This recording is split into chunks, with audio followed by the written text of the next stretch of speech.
describe our program was uncommon. Back home as national champions, the UCLA Bruins come back with their first ever NCAA women's basketball title, and we are live for it all. NBC4 News at 11 starts with breaking news.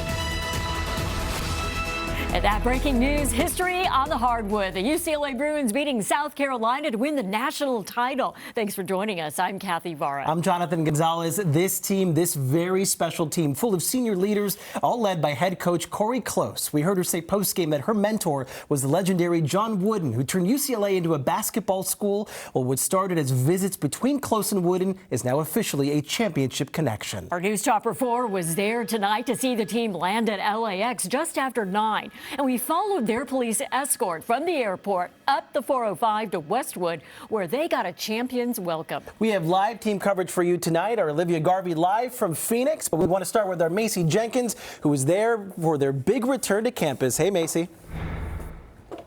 Hey, Kathy and Jonathan. Listen, I was in it. I felt the electrifying moment that the team came back. The winning Lady Bruins, they've made history as the first team to win an NCAA championship here at UCLA. And what a homecoming they got. Take a look at this.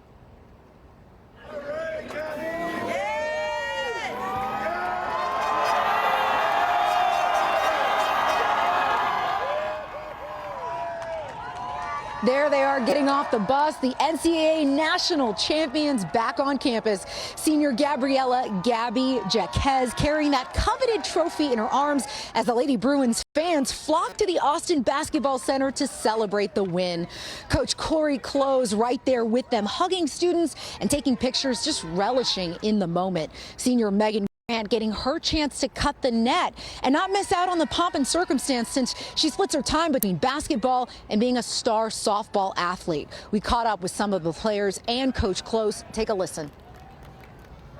So many thoughts, so many emotions. I mean, I'm so proud of this team. We're national champions.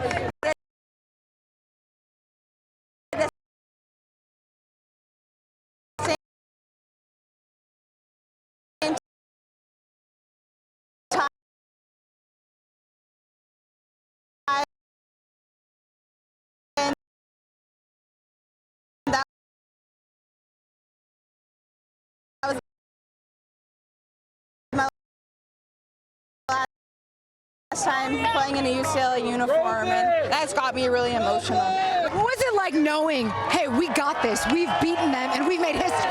Yeah, I think it's just an unrelenting confidence in each other, and we really just, the motivation was just wanting to savor each moment we had left together, and we were able to do that to the very end. It's meaningful because we get to share it with the amazing LA and UCLA community, and that's what makes it special. I actually thought about it today. When I came on my interview, I walked in through the Hall of Fame and there was this empty place. And I knew we weren't going to do it like everybody else. And the word we wanted to describe our program was uncommon. And I remember thinking, if we could just fill that empty space, it's going to take courageous and uncommon women willing to make uncommon choices, and then we could yield an uncommon result. And we did that today.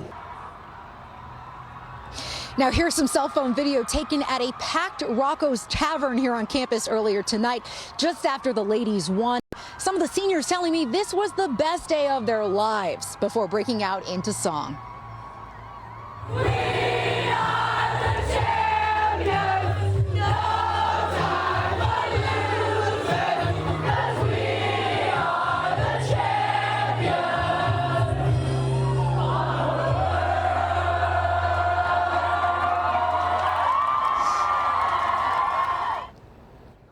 All right, so what's next for the Lady Bruins? Of course, the party does not continue. The party does not continue, or does not stop. There is going to be a celebration at some point on campus. We don't know the details yet, but someone told me tonight, someone close to the university, told me that there's going to be a party in the Pauley Pavilion, and they'll get an official homecoming. We're looking to get the details on that, and we'll bring them to you. But again, this is the first women's title, women's basketball team at UCLA to win the NCAA championship, and the feeling on campus is just electric.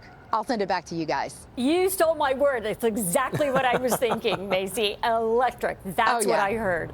All right. Thank you so much. And we're bringing in our Olivia Garvey now. She is live in Phoenix after hearing from the players. Olivia, UCLA has been known as a basketball school for years because of the men's program, but now it is the women's team creating their own history, all led by those magical seniors. Yeah, well, first of all, Macy is where it's at. I'm still here, you know, at Mortgage Matchup Center, and everyone's gone home except for Alex and I. But you know what? We had to be here, the place where the Lady Bruins won their first ever in the NCAA tournament era national championship. I mean, we went on that court, guys, and like Macy just said, where she is electric. Well, this place was absolutely electric with Bruins fans. I mean, the amount of UCLA fans that came out here to support these girls and what they did on that court against South Carolina was dominant. And it's something that they've done all season long. They have created this bond of, you just talked about those seniors, and now they're going out in unbelievable fashion as national champions. So let me just give you a little bit of a fresh recap of the game we saw earlier today. I mean, Lauren Betts and this UCLA crew put on an absolute clinic against South Carolina. Kiki Rice with a big three in the final seconds of the first quarter. They led by 13 early. The unsung star of this team, Gabrielle Jaquez. Game high 21 points. UCLA wins its first national championship in the era, like I said, of the NCAA tournament. 79-51, the final there. And here's head coach Corey Close on the incredible achievement. We say this, we want to recruit courageous, and gets me choked up. Because there's a lot of times where we wondered if it could be true. I said I wanted to find uncommon, courageous women that were willing to make uncommon choices that maybe possibly could yield an uncommon result. And today it did. That woman is absolutely spectacular on and off the court. I mean, tears coming out of her eyes, and rightfully so. She's been here since 2011. She's been knocking on that door to win a national championship, and here she is. And I'm just so happy, and I can tell you the sports world is so happy that Coach Corey Close is a national championship head coach. And of course, we'll have more on this game coming up right here on NBC4 in sports. Back to you guys. And we're so happy to. Olivia, describe those final moments of the game for us, especially that final handshake between the coaches, Corey Close and Dawn Staley. Nothing but respect between Dawn and Corey, and you saw that in the court, on the court when the clock struck zero. I mean, everybody loves Corey, and what Dawn said after the game just spoke volumes. She said she can swallow this loss because of the coach that Corey is, the team that she's built, and how much respect everybody has for the Lady Bruins. And it was just so great to see. It was so great to be on the court after they won, because you see the confetti falling, and just a season like this is so difficult. The achievement to get to this point is so difficult, and the tears from all of these girls, especially the seniors, was just so beautiful to see, because you know the grind that these women go through day in and day out, and it was great to be a part of it today. Yeah, every moment seems so special. Olivia, thank you so much. We're going to check back in with you a little bit later in sports.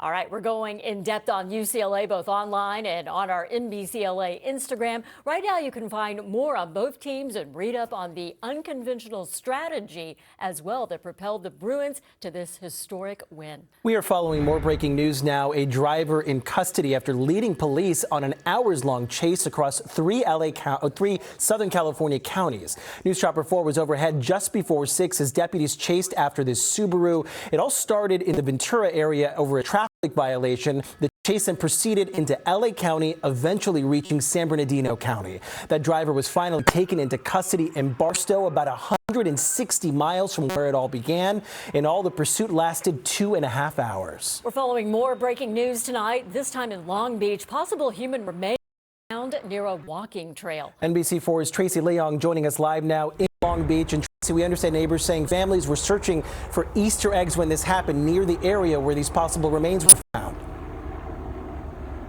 Yeah, Jonathan and Kathy, it happened around 5 o'clock tonight. As you mentioned, there were a lot of families spread out across this park, so you can understand how surprised and shocked they were when they saw police come in and make this possible discovery here at the DeForest Park and wetlands. And you can see hours later, police are still blocking off the entrance to this park. The park is about 50 acres. The LA River runs right through it.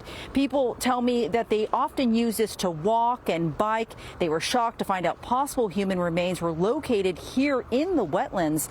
Earlier today, people say there were a lot of families and young children. They were having Easter egg hunts and picnics eating here in the park.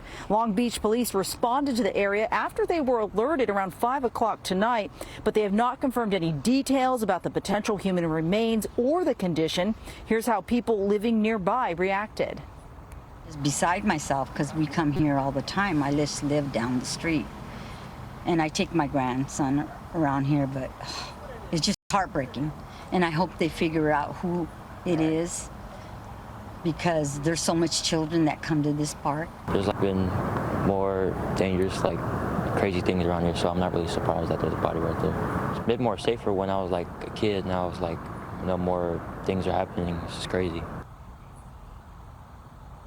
The LA County Medical Examiner's Office is assisting in this investigation to determine if those remains are human, and if so, to identify them. Reporting live in Long Beach, Tracy Leong, NBC.